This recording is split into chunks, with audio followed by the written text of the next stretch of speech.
नमस्ते साथियों। गांव सरकार की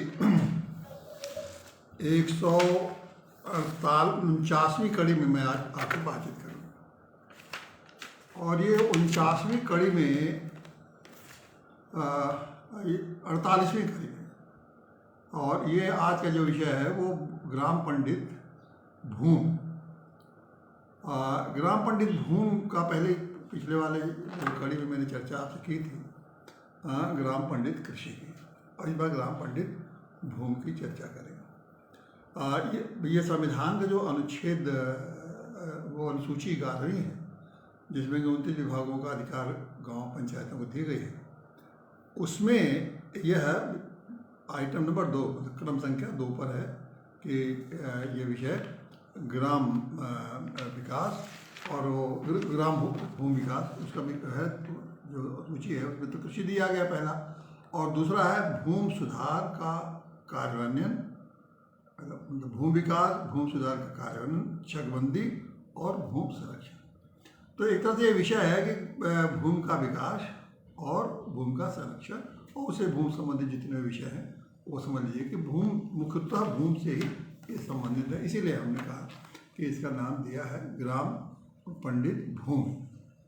तो इस पर आज चर्चा करेंगे। इसके पहले मैं आपको ये बात से अवगत करना चाहूँगा कि देखिए, ये जो मैंने पहले ही कहा कि गांव के लोग प्राकृतिक संसाधनों पर उनका जीवन निर्भर है, और जो प्राकृतिक संसाधनों का जो सबसे बड़ा, मैं मानता हूँ कि ईश्वर ने जो सबसे बड़ा, सबसे महत्वपूर्ण अगर कोई भेंट ईश्वर ने मनुष्य जाति को दिया है तो वह है भूमि।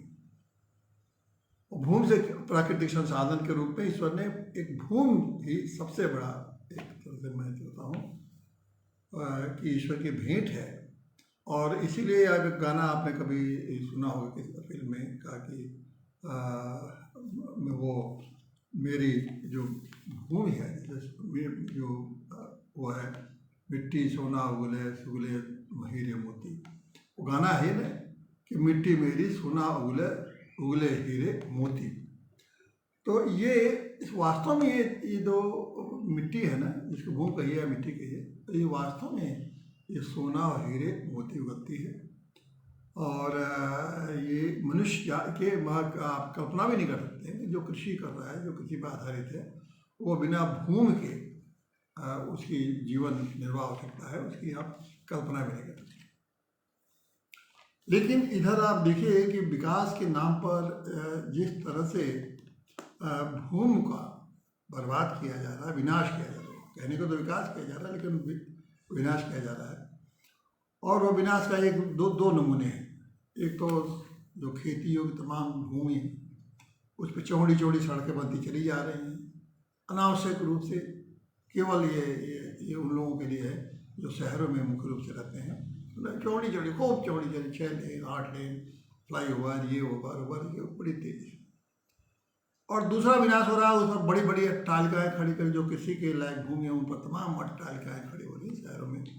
शहर बनते चले जा रहे हैं, भूमि को उगलते हुए चले जा रहे हैं, मतलब भूमि का एकदम से खत्म करते चले जाते हैं। और बड़ा अच्छा लग रहा है, सब लोगों को बहुत अच्छा लग रहा होगा, विकास हो रहा है और सब बड़ी बड़ी अट्टालिकाएँ लग रही हैं, सड़कें लग रही हैं, सनसनाती हुई गाड़ियाँ लगी हैं। लेकिन ये मैं अभी से वार्न कर देना चाहता हूँ, आपको एक चेतावनी दे रहा हूँ कि आने वाले समय में इस विकास का जो परिणाम होने जा रहा है वो ये है कि गांव में रहने वाले लोग, जो गांव में कृषि पर आधारित हैं, प्राकृतिक संसाधनों पर आधारित जीवन निर्वाह करना चाहते हैं, जो कि बहुत भारी संख्या में भारत के 1 अरब लोग कृषि पर आधारित हैं, ये लोग आगे चल के शहरों के गुलाम बन के रह जाएंगे। इससे ज़्यादा उनकी हैसियत आने वाले समय में नहीं बन पाएगी। अब धीरे धीरे गुलामी चढ़ रही है उनके ऊपर, लेकिन पूरी तरह से कुछ वर्षों में शहरों के गुलाम बन के रह जाएंगे। और देश के गांव से नहीं जाना जाएगा। जो देश भारत जो है गांव से जाना जाता था, वो इन्हीं शहरी वासियों के नाम से जाना जाएगा। और ये जाना जाएगा कि शहर में कुछ लोग रहते हैं, 20 25 30 करोड़ लोग, और 1 अरब लोग गाँव गुलाम रहते हैं देश में और गुलामी के जीवन जीते हैं। यही होने वाला है, क्योंकि जिस तरह से आपकी उत्पादक जमीन जिस तरह से चली जा रही है वो फिर तो बचेगी नहीं जमीन जहाँ उत्पादन हो। जब उत्पादन नहीं रहेगा तो ये प्राकृतिक संसाधन ही खत्म हो जाएगा। सबसे मूल्यवान प्राकृतिक संसाधन जहाँ से सोना उगल जहाँ से मिलता है, हीरे मोती मिलता है, वो खत्म हो जाएगा और फिर वो फिर गुलामी ही का आधार रह जाएगा और कोई आधार नहीं बचेगा। लेकिन मैं इस पर ज़्यादा चर्चा नहीं करना चाहता हूँ। ये तो केवल मैंने एक आपको इंगित किया कि भविष्य किधर जा रहा है, लेकिन भारत का भविष्य किधर जा रहा है, खास करके ग्रामीण इलाकों में। आज का जो विषय, अब आते हैं वो आज के विषय पर। देखिए, आज का जो विषय है कि ये आप कभी भी एक समझते नहीं हैं, गांव में रहते हैं भूमि का, कि मैंने नहीं समझा कि इतना मैं देखता हूँ कि भूमि के महत्व को लोग ठीक ढंग से समझते हो। बस नहीं जानते हैं कि ज़मीन है, इस पर खेती करना है, ज़्यादा इस पर खाद डालो, बीज डालो, पानी आ जाए, पानी चला दो और इसे उत्पादन हो जाएगा। और इसी की होड़ लगी हुई है कि अधिक से अधिक कैसे हम उस पर उत्पादन करें। लेकिन आपको मैं बताऊं कि ये जो भूमि है ना, इसके दो तरह से इसका महत्व है। एक तो भूमि का पहला महत्व है कि इससे इसकी जो संविधान ने भी इंगित किया है कि भूमि का जो सुधार है और भूमि का विकास है। भूमि का विकास का मतलब ये है कि भूमि की उत्पादकता कैसे बढ़े, मुख्य रूप से कैसे भूमि की उत्पादकता। और भूमि का संरक्षण का मतलब है कि भूमि का जो उत्पादकता है उसको कैसे संरक्षण की जाए, मतलब उत्पादकता में उसकी कमी न हो, उसको तमाम कारणों से उत्पादकता, तो उत्पादन बढ़ाना एक चीज और भूमि की उत्पादकता बनी रहे ये दूसरी चीज। दोनों को दो भागों में आप देख के समझ सकते हैं कैसे उसकी उत्पादकता बने, और जितना उत्पादकता बढ़ गई है उसकी, वो उसका ह्रास न हो, वो नुकसान न हो, उसका क्षय न हो। इसलिए तो एक तरफ तो उत्पादकता बढ़ाने का प्रयास है और दूसरा जो है भूमि की जो संरक्षण से जरूरी है, उसका वो क्षय न हो, उसका विनाश न हो। तो दो चीज़ें महत्वपूर्ण हो जाएंगी, दोनों पर आप चर्चा हम आप करेंगे। और यहाँ देखिए भूमि के का किस तरह से जो भूमि है उसका अच्छा उपयोग कैसे, किस तरह से भूमि क्या क्या क्या करती है। देखिए, पहले तो भूमि का जो गुण है वो पानी से अपना वो अगर जमीन से पानी लेती है, वही भूमि से ही पानी लेती है नीचे से। और दूसरा उसमें पोषक तत्व लेती है, जो मिट्टी है। ये भूमि जो कहते हैं आज, या मृदा भी इसको बोलते हैं। मृदा का मतलब जो पृथ्वी का जो ऊपरी सतह है 2-3 फीट समझ लीजिए, यही समझ लीजिए आपकी भूमि है। और इसी को मिट्टी कहिए या भूमि कहिए, ये ऊपरी सतह है। इसी को मृदा कहते हैं। मतलब मृदा ये भी एक जीवन है, ये जीवंत चीज़ है मृदा। पृथ्वी का जीवन ऊपर का जो है ये जीवंत चीज़ है। और उस पर तो पहले तो वो वहाँ से पानी लेती है, कोई किसी भी पौधे को उगाने के लिए, पेड़ को उगाना है, वनस्पति को उगाना है, किसी चीज़ को, तो वहाँ से ज़मीन से वो जल लेते हैं और पृथ्वी लेते हैं, मिट्टी और मृदा जो है जल लेता है, और दूसरा जो है उससे पोषक तत्व लेता है। और वायु से उसको कार्बन डाइऑक्साइड मिलती है, और सूरज से क्या मिलता है कि उससे ऊर्जा मिलती है। और ये तीनों चीज़ों को मिला जो पेड़ हैं, पौधे हैं, वो अपने पौधों को डालियाँ हैं ये बनाते हैं, फिर उनको विकसित करते हैं और फिर उनके फल देते हैं। ये है एक प्रक्रिया जो जमीन का इन पौधों के साथ संबंध बना हुआ है। अब ये समझिए कि ठीक है, वायुमंडल से तो आपको मिला कार्बन डाइऑक्साइड मिल जाता है, सूरज से आपको रोशनी मिली है, वायु में वाली पृथ्वी में जो नमी है, ये जल है, उससे आपको जल मिलेगा। लेकिन जो पोषक तत्व हैं, वो पोषक तत्व कैसे मिलते हैं? देखिए, बहुत कम लोग जानते हैं कि जैसे शरीर में, इंसान का जो शरीर है उसको भी स्वास्थ्य रखने के लिए तमाम पोषक तत्वों की जरूरत होती है, और उसको भी स्वस्थ, दो चीज़ें, जैसे इंसान है, बिल्कुल आप ऐसे समझिए कि जैसे एक मृदा को या भूमि को या मिट्टी को भी स्वास्थ्य की जरूरत होती है। जैसे इंसान को स्वास्थ्य की जरूरत होती है, वैसे उसके भी स्वास्थ्य की जरूरत होती है। और स्वास्थ्य रखने के लिए क्या है, बहुत सारे पोषक तत्व, जैसे इंसान को जैसे विटामिन है, खनिज है, जल है, अंदर वायु है, ये तमाम चीज़ें हैं जो कि शरीर को स्वस्थ रखने में काम देती हैं। उसी तरह, ठीक उसी तरह से, बिल्कुल वैसे ही समझ, पृथ्वी को भी या मिट्टी को भी उसी तरह से पोषक तत्व चाहिए। और अब हम बता देंगे आपको पोषक तत्व कैसे, जैसे जैसे इंसान के पोषक तत्व है, जहाँ विटामिन चाहिए उनको, जैसे मैंने बताया खनिज चाहिए, वहाँ भी पोषक खनिज चाहिए। तो अब जैसे देखिए 3 तरह के चीज़ें पोषक तत्व पृथ्वी के ये मिट्टी के लिए चाहिए। तीनों में देखा कि पहला तो ये है कि मुख्य पोषक तत्व, और जिस मुख्य पोषक तत्व में नाइट्रोजन, फास्फोरस, पोटाश, और दूसरा है गौण पोषक तत्व जिसमें कि कैल्शियम है, मैग्नीशियम है, गंधक है, और तीसरा है सूक्ष्म पोषक तत्व जिसमें लोहा है, जिंक है, कॉपर है, मैग्नीज है इत्यादि। अब ये सब आप इस नज़रिए से कभी आपने जब मिट्टी को, भूमि को देखा कि ये सब पोषक तत्व उसको चाहिए, और इसके अलावा भूमि के ये सब नहीं है तो उसमें बीमारी है, वो भी माना जाएगा बीमारी। और इसके लिए ये अगर ये चीज़ नहीं है तो समझ लीजिए भूमि बेकार है, और उस पर आप कितना भी कोशिश करिए, आप जितना उत्पादक चाहते हैं उत्पादक बढ़ने वाला नहीं है, जितना भी आप उसमें खाद डालिए, पानी डालिए, उत्पादक तो नहीं। और भूमि के कई प्रकार हैं, भूमि के प्रकार भी हैं। ये भारतीय अनुसंधान संस्थान ने इसको, कृषि अनुसंधान संस्थान ने खोज रखा है कि भारत में कम से कम 8 तरह की भूमि है, जैसे रेत है, दोमर है, गोद है, चिकनी है, बलई है, ये तमाम तरह की भूमियाँ हैं, और इनमें अलग अलग तरह के उनके गुण हैं, और हर में अलग अलग पोषक तत्व, मतलब करीब करीब यही पोषक तत्व है, थोड़ा बहुत उसमें किस पोषक तत्व में कम, कौन सी कम ज़्यादा है, किस में कम है, इसी तरह से इनके होते हैं। और इसकी बीमारियां क्या है, जैसे भूमि में लावणता है, उसकी आ गई क्षारीयता, आ गई अम्लीयता, आ गई, ये उसकी बीमारी हैं। जैसे तमाम मतलब मोटी मोटी अगर ये उसमें लावण बहुत ज़्यादा हो गया, क्षार बहुत आ गया, अम्लीयता आ गई, मैंने खारापन आ गया, तो तमाम समझिए भूमि की ये बहुत बड़ी बीमारी है, जिससे कि वो उसकी सारी उत्पादकता खत्म हो जाती है। अब ये सारी चीज़ें अगर भूमि को आप स्वस्थ रखना है तो ये सारा इसका उपचार करना पड़ता है कि आवश्यकता अनुसार इसमें क्या कमी है, उसकी आवश्यकता उपचार करेंगे, और तभी वो उपचार करेंगे तो उसकी उत्पादकता बढ़ेगी, और वो जो उत्पादकता जितना आप चाहते हैं, मतलब जो उसकी क्षमता है, उससे पूरी क्षमता पर वो आपका उत्पादन भूमि देगी। और नहीं तो फिर बीमार होगी, तो बीमार होगा, जैसे इंसान बीमार रहता है तो क्या करेगा, बेमन से काम करता है, थोड़ा बहुत काम करता है, जैसे जो हाल इंसान की होती है वैसे भूमि की होती है। आप कोशिश करते रहे, उत्पादन नहीं होगा, और फिर जब उत्पादन नहीं होता तो किसान निराश हो जाता है, फिर खेती छोड़ने लगता है, फिर सोचता है ये सब बेकार है, ये सब उसको कुछ मिल नहीं रहा आपको, ये सब तमाम उसकी समस्याएं एक बार खत्म होती हैं, पूंजी लगाता है, पूंजी वापस नहीं आती है, फिर उसको निराशा हाथ में लगती है।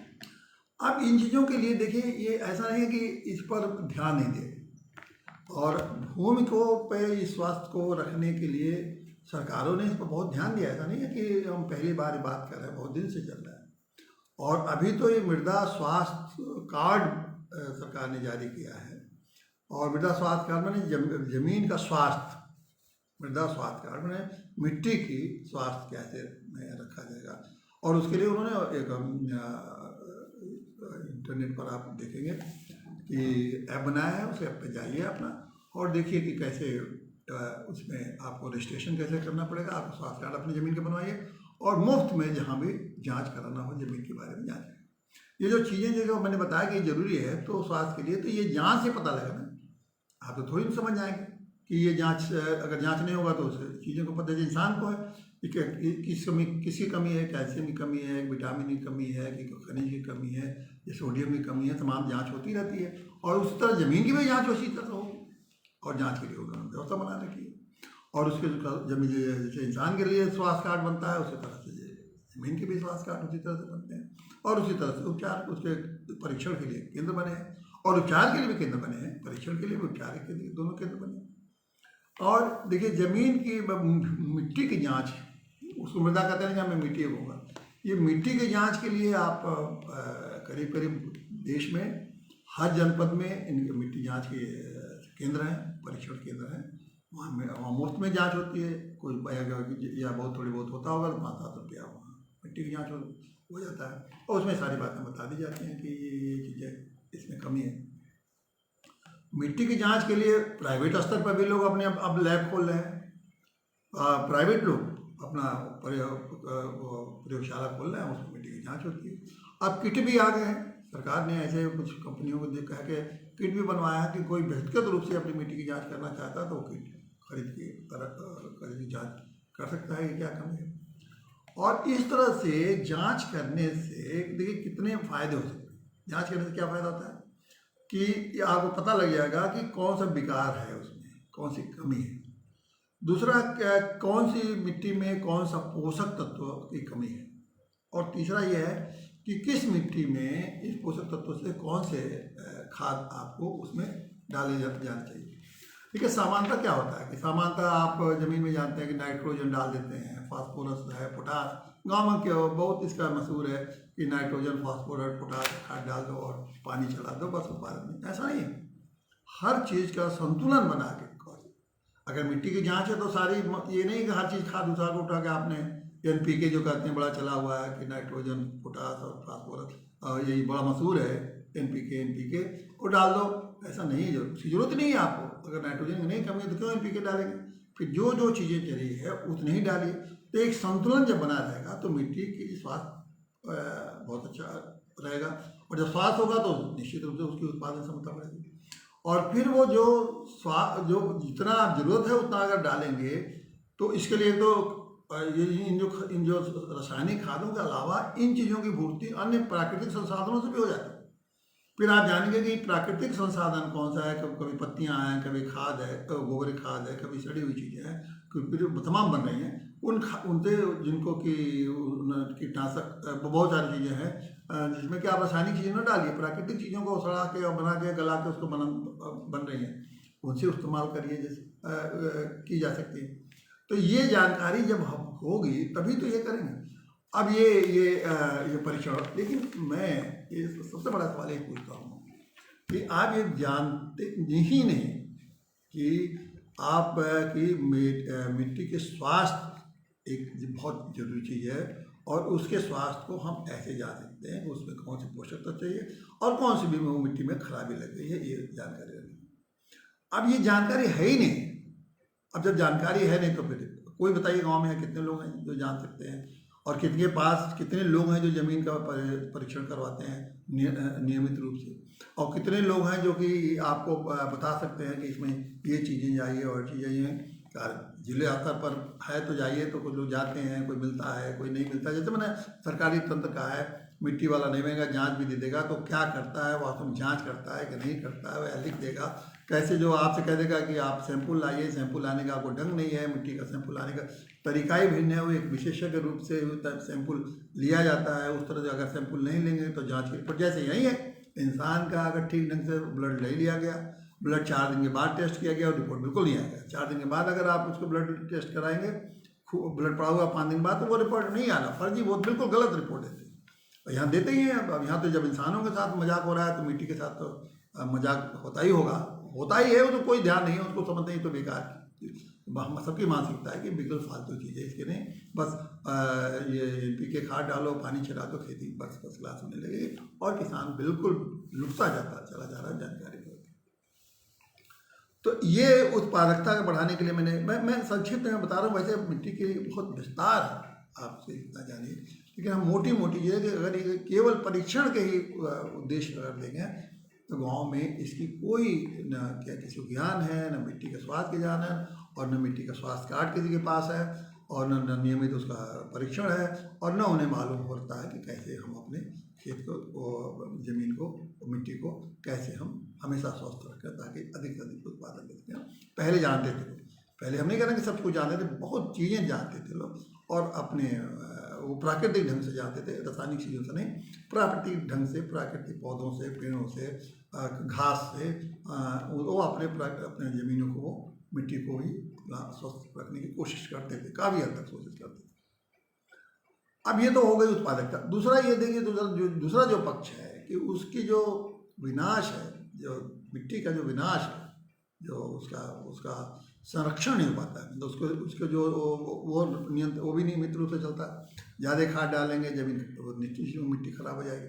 आप उसमें इतनी ज़्यादा फसल ले रहे हैं, लोग खाद डालते जा रहे हैं, हर बार फसल लेते जा रहे हैं बिना ये सोचे कि उस मिट्टी की क्या स्थिति बनती जा रही है। उस पर एक के बाद एक डाल है, उसका पोषक तत्व तो बिल्कुल खत्म होता जाएगा। 2-3 साल में देखेंगे कोई मिट्टी बिल्कुल एक तरह से वीरान होती चली जाएगी, कोई उस पर आप फिर कोशिश करिए, कोई उत्पादन नहीं होगा। तीसरा, आजकल देख रहे हैं, जब जो है एक थोड़ी उदाहरण खाली में दे रहे हैं कि पराली जला देते हैं। ये है कि उसके संरक्षण के लिए बहुत ज़रूरी है कि जैसे खेत में से जब काट दीजिए तो उसके जो गेहूँ है या धान है उसके जड़ को छोड़ दीजिए, वहाँ उसमें जब घासें जम जाती है तो उसकी नमी और पोषक तत्व उसमें पैदा हो जाते हैं। पहले के ज़माने में केंचुए खूब खेत में बरसात की बात होते थे, अब कहीं केंचुए होते नहीं हैं क्योंकि केंचुए और वो ज़मीन को एकदम से पोषक तत्व उसमें पैदा कर देते थे। ये सब खत्म हो चुका है। तो अब उनको आप अब उसका क्षरण हुआ है, आप समझ नहीं रहे, खाद पर खाद, फसल पर फसल लेते जा रहे हैं। आपको पता ही नहीं है कि ज़मीन को कितना गैप देना चाहिए, कौन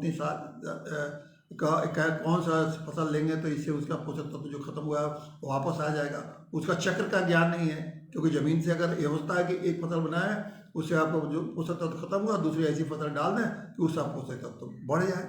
ये सारी चीज़ें एक चक्र है, उसको ये सब उसके संरक्षण के लिए जरूरी है। और इस संरक्षण के लिए भी तमाम अनुसंधान केंद्र खुले हुए हैं। और कहीं ज़मीन जैसे ज़मीनों में जैसे पठार की ज़मीन, पहाड़ों की ज़मीन, मैदान की ज़मीन अलग है, पर्वतीय ज़मीन अलग है, मैदानी ज़मीन अलग है, इसके अलग अलग इसके तरीके हैं, सबका अलग अलग संरक्षण का तरीका है, सबके अलग अलग में उत्पादन के जो तरीके हैं उसके सब अलग हैं। तो ये सारी चीज़ें अगर गांव स्तर पर लोगों को इन चीज़ों का अगर ज्ञान नहीं है तो आप ये समझ लीजिए कि भूमि का स्वास्थ्य तो ठीक रहेगा नहीं। और जब भूमि का स्वास्थ्य नहीं ठीक रहेगा तो उसका परिणाम क्या होगा कि उत्पादन होगा नहीं, उत्पादन नहीं होगा तो गाँव छोड़ के भागेंगे, जो बेचारे नहीं भाग पाएंगे वो उसी गरीबी में गाँव में रहेंगे। तो इसलिए मैं कहता हूँ गांव सरकार में अगर हम रहते तो गांव ये एक भूमि ग्राम पंडित भूमि वो इन चीज़ों का जगह जगह जो सरकारी परीक्षण है, जो सरकार के इंटरनेट पर जो सुविधा उपलब्ध है उसको ग्राम सरकार उनको ट्रेनिंग कराती है, उनको ज्ञान देती और ज्ञान करके उनको खुद ही ट्रेन, जैसे मैंने कहा किट आ गया तो ग्राम पंडित भूमि खुद ही गाँव में परीक्षण कर देता। और ये जो एक रोजगार का साधन भी है। अगर प्राइवेट आप लैब खोलिए 25,000, 30,000, 40,000 रुपये खर्च करके अपना खुद का लैब बनाइए, गांव में ही लैब बनाइए और रोज खर्च करिए तो आपकी अच्छी खासी कमाई भी हो सकती है और लोग आगे आएंगे। क्योंकि जो आदमी शहर जाके जिले में जाके अपनी भूमि का परीक्षण कराएगा वो 10-20 रुपया गाँव के में क्यों नहीं दे के अपनी भूमि का तुरंत परीक्षण कराएगा, तो रोजगार भी बढ़ेगा। अब एक ग्राम पंडित अगर तैयार हुआ तो कई आदमी को इसी तरह से वो लैब खुलवा देगा, भाई अपने तुम लोग यहाँ ज़मीन का अपना लैब खोल लो और यहाँ जो है हम भूमि का परीक्षण ये मिट्टी पर अपना काम करते रहो और जो लोग तुम्हारा परीक्षण करना चाहें वो आगे उनका परीक्षण करा दो। नहीं अगर करोगे तो ग्राम पंचायत ही एक लैब खुलवा देगी अपने तरफ से, ग्राम सरकार, और वहाँ पर एक दो आदमी को रख देगी, उनको कुछ पैसे भी देगी, वो अपना काम भी करेंगे और रोजगार का संसाधन भी तैयार हो जाएगा। इतना ही नहीं है, आपको बताऊं कि ये अगर अगर इसकी सारी जानकारी हो जाएगी तो ये बहुत चीज़ों में मिट्टी काम आती है। कि मिट्टी तो ये कृषि के उत्पादन के लिए, वन के लिए, अन्न के लिए, जड़ी बूटियों के उत्पादन के काम में तो आते ही आते हैं। इसके अलावा आप देखिए कुम्हार हैं, सारे मिट्टी के बर्तन, कितना बड़ा व्यवसाय है मिट्टी के बर्तनों का व्यवसाय। बहुत सारे ये लोग नहीं जानते हैं कि मिट्टी जो है प्राकृतिक चिकित्सा का काम करती है। बहुत सारे केंद्र खुले हुए हैं जो विभिन्न प्रकार के मिट्टी बनाते हैं, मिट्टी ले आते हैं, उनको विभिन्न प्रकार की मिट्टी खोज लाते हैं और उसे प्राकृतिक चिकित्सा करते हैं और लोग ठीक हो जाते हैं। और पहले मैं यही जानता हूँ कि पहले पीली मिट्टी से हम लोग हाथ धोते थे, इतना बढ़िया हाथ और चिकना हो जाता था कि तो कोई बात नहीं। और पीली मिट्टी जगह जगह कहीं कहीं मिलती है। तो ये जो ग्राम पंडित भूमि होता है वो जानता है कि पीली मिट्टी कहाँ से आ सकती है, वो उसको घूमता रहता है, जानता रहता है कहाँ किस प्रकार की मिट्टी मिलती है, कहाँ किस प्रकार की मिट्टी मिलती है। तो उसके बाद वो ये भी जानता है कि बंजर भूमि है उसमें कैसे बंजर भूमि को ठीक किया जाए, कौन सी प्रक्रिया है, वो ही सहायता लोगों को करती भूमि प्रक्रिया बंजर भूमि को ठीक करने में। तो वही ये बता दी कि वन वाली भूमि को कैसे रखना है, जो पड़ती वाली भूमि है उसको कैसे रखना है, चारागाह वाली भूमि को कैसे रखना है। ये तमाम भूमि के संबंधों में वो लोगों को, ग्राम पंचायत को भी सलाह देता, गांव सरकार को सलाह देता और लोगों को व्यक्तिगत स्तर पर भी सलाह देता और खुद भूमि का परीक्षण करता।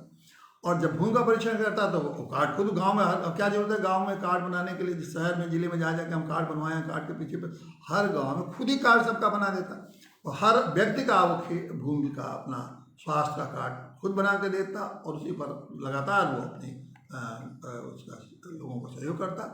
और जितना ग्राम पंचायत पैसा देती है उसको ग्राम सरकार देती है, उसके अलावा ग्राम पंचायत कहती है कि भाई आप निजी स्तर पर भी चाहे तो इनों से तुम सहयोग लेके अपना इनका काम किया करो। तो पूरा भूमि के जो उत्पादकता बढ़ती और भूमि के संरक्षण के लिए जो जरूरी चीज़ें हैं वो भी हो जाती। तो लेकिन अब आप ये कल्पना, ये देखिए मैं बार बार जो इन पंडितों के बारे में बता रहा हूँ कि सरकार स्तर पर बहुत सारी चीज़ें हो रही हैं, लेकिन वो जो सरकार स्तर पर जो चीज़ें हो रही हैं अगर गांव के लिए हो रही हैं तो गांव स्तर पर उसको लाने के लिए कैसे होगा? जब तक कि वहाँ गांव का स्तर पर कोई विशेषज्ञ नहीं बैठा होगा तो कैसे उन चीज़ों को गांव में लाएगा? और इन अधिकारियों कर्मचारियों से उम्मीद करिए, अरे वो नौकरी करते हैं, वो नौकरी उनसे क्या, उन्हें कागज भरना है, वो भूमि पर झूठ फरेब उनको लिख के भेज देना है, उनसे क्या गांव से विकास, उनकी क्या रुचि है? बाहर का आदमी है, आया नौकरी किया, तनख्वाह गया, अपना घर गया, अपना उनको गिनता रहता है 30 तारीख कब आएगी, कब तनख्वाह मिलेगा, कब टीए मिलेगा, डीए मिलेगा, उससे इससे अलावा कोई मतलब नहीं। डांट वाट कभी खाता है, कोई मंत्री डांट आते हैं या कोई दबाव जनता का पड़ता है तो थोड़ा बहुत काम दिखा देता है, उससे आप गाँव को तरक्की करें। अरे इन सब अधिकारियों में मैं बार बार कहता हूँ कि जब तक इन अधिकारियों नेताओं को गांव से बाहर नहीं करेंगे ना और अपने हाथ में सारी चीज़ें नहीं लेंगे, गांव का विकास नहीं होगा। गांव का विकास नहीं, हम उत्थान करते हैं, गांव का उत्थान नहीं होता, सर्वांगीण विकास, उत्थान गाँव का नहीं होता।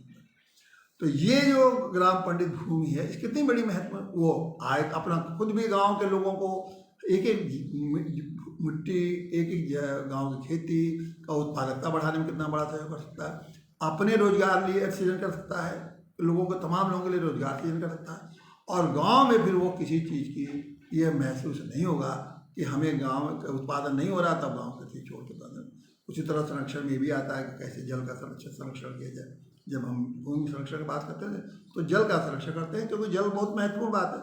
जैसे मैंने कहा प्राकृतिक भूमि के लिए जल चाहिए और पोषक तत्व तो चाहिए, तो जल भी एक बहुत सी का मिला जुला होंगे और वायु और सूर्य तो आसमान मिलता ही मिलता है। ये दोनों चीज़ों के लिए हमको प्रयत्न करना पड़ता है, जो पोषक तत्व हैं और उसको जल तत्व हैं। तो अब ये सारी चीज़ों का एक प्रबंधन जो है, ये जो गांव पंडित भूमि होता है, ये भूमि संबंधी सारा प्रबंधन की जानकारी रखता और गांव के सबके सहयोग से सब लोग मिलकर इतना अच्छे भूमि का प्रबंधन करते कि जो उत्पादकता है वो हमेशा, कभी ऐसी स्थिति आती नहीं कि भूमि के उत्पादन में कोई कमी है। और ये तभी हो सकता है जब गांव सरकार बनेगी। इसलिए मैं कहता हूँ कि गांव सरकार के बनाने में जितना जल्दी आप अपना तन मन और धन सब में लगा दीजिए तभी होगा। और ये तभी संभव हो पाएगा जब गांव से नेता और अफसर बाहर किए जाएंगे, गांव के लोग सारी जिम्मेदारी अपने गांव सरकार बने और सारे लोग अपनी इस तरह से गांव पंडित तैयार करेंगे। मैं जब जिस दिन 29 पंडित गांव में ग्राम पंडित तैयार हो जाएंगे, विवाह हो गए, देखिएगा गांव की हालत कितनी तेजी से बदल जाएगी, देखते देखते गांव स्वर्ग बन जाएंगे। धन्यवाद साथी।